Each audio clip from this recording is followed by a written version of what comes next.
Welcome to a classic Doctor Who fans review of the final special for the 60th anniversary of Doctor Who, The Giggle. My, was this bloody brilliant. I was thinking in my head already, we're saying goodbye to David Tennant. Again. The Toymaker rematching the Doctor, and the gravity of the situation is at an all-time high. Of course, being the special I was most looking forward to by bringing such an iconic villain back. And boy did they deliver it in a cool way. Nothing too grandiose or cliche. A lot of respect to the villain. Trying some new things out which just completely worked. This story goes to show of what the Toymaker is all about. Hats off. I mean, even the beginning of seeing the Toymaker dancing in the background away from plain sight, and you can barely make him out, a blur of him. That was awesome. It seems the Toymaker has basically turned everybody into Karens who think they're all right. I also love the scene, though it's very short-lived, of the Doctor and the Toymaker dancing. I get the impression it's the Doctor and Death dancing with each other, which has been depicted in Doctor Who before. I just got that feeling from it. I'm going to be saying hats off a lot in this, but yeah, hats off to the music score for the villain. It is simply perfection for the Toymaker. I mean, this is another scene I loved. When Unit come in to take the Doctor, look at him just staring in the background. Just such a menacing villain, just waving at the Doctor, taunting him that he doesn't recognise him straight away due to the different appearance. The Toymaker can manipulate reality, so it's not really out of the ordinary. He can change his appearance. Dancing in the scenes of chaos that he created is all cool, but I've always associated the Toymaker as not a havoc entity, but a manipulative entity. But then again, he's only doing this because he's likely bored and he just sees Earth as just a chessboard. The scene in the Toymaker's shop, which looks like it's a reference to Good Omens, throwing unlimited balls, at the Doctor, which is really funny and a subtle way to emphasise his power, because he can manipulate reality. Now, I haven't seen too many people comment on this, but I really love this moment where the Toymaker was referencing the dawn of the human race by performing its first kill with a rock, when the Toymaker was juggling balls, and then referencing to the year 5 billion to the last human with a ball resembling a human skull, so the Toymaker 100% understands the whole timeline of the universe and how it plays out, and it can go from one timeline to the next by literally walking through a doorway, which turns out the Toymaker being in this reality is kind of his fault by blowing up his own universe in the Celestial Toymaker. And that's what makes the Toymaker so dangerous, because he didn't kill him. He cannot be killed, and the villain is immortal. And in the extended media, this character even makes villains like this look like an absolute joke. Actually, it's pretty crazy how overpowered the villain is, and its feats it's performed outside the original TV run is like stupid ridiculous. Probably the most powerful entity in Doctor Who history. But there seems to be respect from the Toymaker, because the Toymaker sees the Doctor as a challenge which entices him. In the original story, he gets bored of ordinary people. He literally calls the TARDIS a amusing toy, and he turns ordinary people into puppets and has complete psychological influence over them and slowly breaking their will.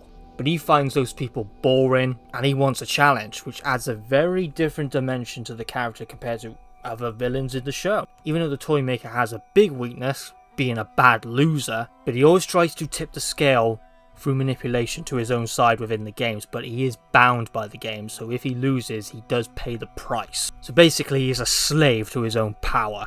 And yet, I was pretty glued to the screen when they entered the Toymaker's lair, and I was thinking, this is sending me back to the original Celestial Toymaker story.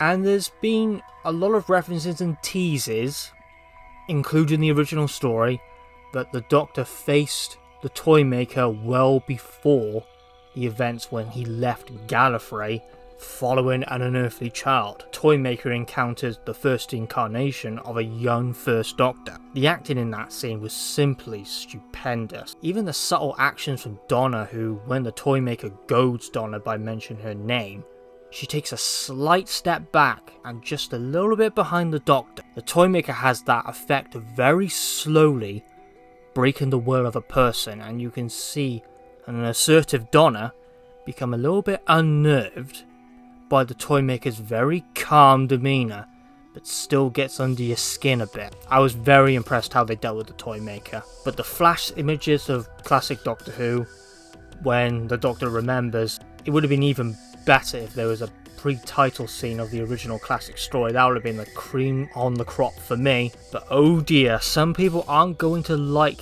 and I'm going to use the dreaded word, politics, like it makes references to anti-vaccine, considering how units are immune to the Toymaker's influence with this creepy ass doll, referred to as the Giggle, which drives everyone mad in 2023, and the motivation for the Toymaker doing that, by making everybody's opinions superior. Quite a funny jab to 2023, and how the world has played out recently.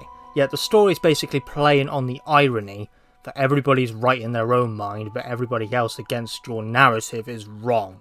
So it's taking jabs at that. But yeah, I know it's going to make a fair few people a little bit annoyed, but I guess that's kind of the whole purpose to it. But hey, I thought it was actually quite funny. But to be honest, when the units meeting happened in the tower, that lasted a while, and I gotta admit, I was getting a little bit concerned about the length of the story. I was just hoping, like, can we just get on with the Toymaker stuff now? It was quite a lot of exposition and setup to the characters and what's happening in 2023, which is fine. But I will admit, I was getting a little bit worried by the story just being 1 hour, just over 1 hour, and featuring such a good villain. It was nice to see Mel, underrated. Big Finish did her justice, and I'm happy to see her more. But yeah, I was getting a little bit worried about the length, but it turns out that worry, I didn't need to be worried because I enjoyed the whole freaking episode. But yeah, things get troublesome when they enter the Toymaker's domain, and the episode does play on the idea that you do feel concerned about Donna, and how the Doctor might not be able to save her again, considering how dangerous the Toymaker is. And in the grand premiere scene of the Toymaker mocking all the Doctor's past companions to taunt the Doctor, called the Master and the Flux a joke, which was pretty funny. It shows the level of power of the villain, obviously, by referencing how he created galaxies as spin tops, put a god in a jack-in-a-box, and broke the Master, and he begged for mercy, and made a jigsaw puzzle in the Doctor's life. Damn, this villain is too good to be a one-off, but more on that later. Now, this scene, as camp as it was, I feel that this was my highlight of the 60th anniversary of Neil Patrick Harris performing Spice Girls. Turning people into toys and guns shooting confetti, because he can manipulate reality, the Toymaker. It's too damn fun. But also the Giggle does simultaneously deliver a very manipulative and creepy Toymaker too. It's a brilliant balance between the two. Russell T Davies delivered that in Wild Blue Yonder, of making the villains quite comical but creepy. He does the same thing for the Toymaker, so fair play to Russell T Davies on that. He nailed the Toymaker by doing some pretty out there scenes which are definitely very camp, but then also making him very creepy and very manipulative. Spot on to Russell T Davies there. Then we come onto the Regeneration. I heard talks about it. I'm glad I wasn't spoiled by it, because again, Twitter's probably flooded with spoilers now, and I feel it was delivered pretty well and added a lot of scenes which I loved. Also, I have pretty much fell in love with Ncuti Gatwa now, gotta be honest, but I'll cover him at the end. Also, when the Toymaker was defeated, and the scene of the 15th Doctor comforting the 14th Doctor because of the battles he's had, and basically only a version of the Doctor can understand his own pain, is a beautiful but very depressing scene, because the 14th Doctor has been battling with the idea that he doesn't know who he is anymore. That scene was pretty, depressing, but yeah, beautiful at the same time. And then the whole scene that played out in the TARDIS with both the Doctors just going over what happened in the past, referencing people like Sarah Jane, which flipping out I love Elizabeth Slater, and a very obscure reference to Marvick Chen by Ncuti Gatwa. That was really out of the blue. I never thought I would hear Marvick Chen's name ever again. But hey, I approve. And then another scene, it goes from scene to scene of just beautiful goodness of the Doctor with Donna and the family, and pushing the idea of potentially retiring from travelling and relaxing with people, which the Doctor has always battled with losing people, and can finally come to terms with his isolation, which is bittersweet, and that's always played throughout even the 60s era with William Hartnell, with the first story being The Massacre, or like the Daleks' invasion of Earth of leaving Susan.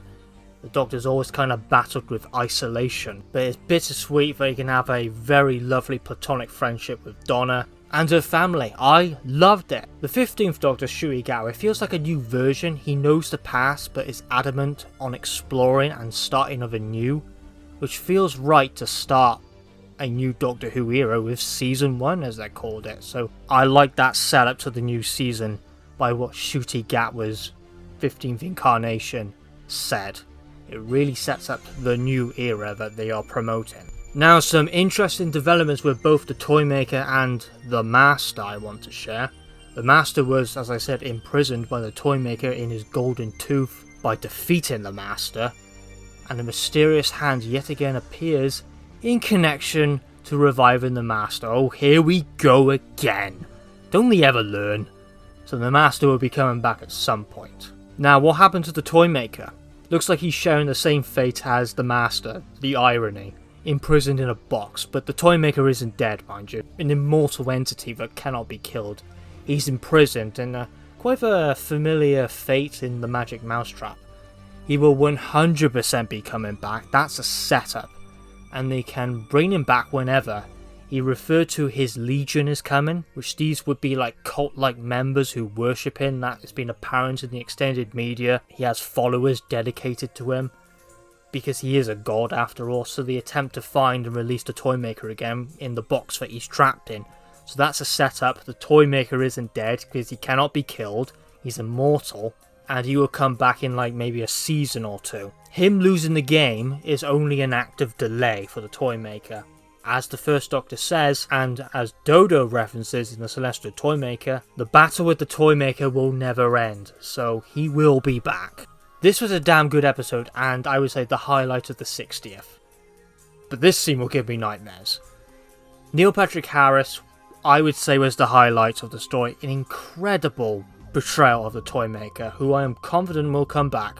The Master teased. Ncuti Gatwa, which I'm already loving, he comes across as a very tender and warm incarnation of the Doctor, who no matter what pathway, obstacles and setbacks, always tries to stay positive and boosts others around him who need that boost, including his previous incarnation. Hey, I am excited. I am happy to say that considering I faded away from Doctor Who as Series 9, I am now reinvested in modern Doctor Who. And this is coming from a classic Doctor Who fan. 9 out of 10, 100% my favourite episode, besides being slightly padded in the beginning. This could be recency bias, but I much prefer this over the other specials, so I need to go back again soon and rewatch them and cover them again to get a more conclusive opinion, so stay tuned for that video later down the line. What can I say? As a classic Doctor Who fan, Doctor Who is back, and I'm excited for the new era.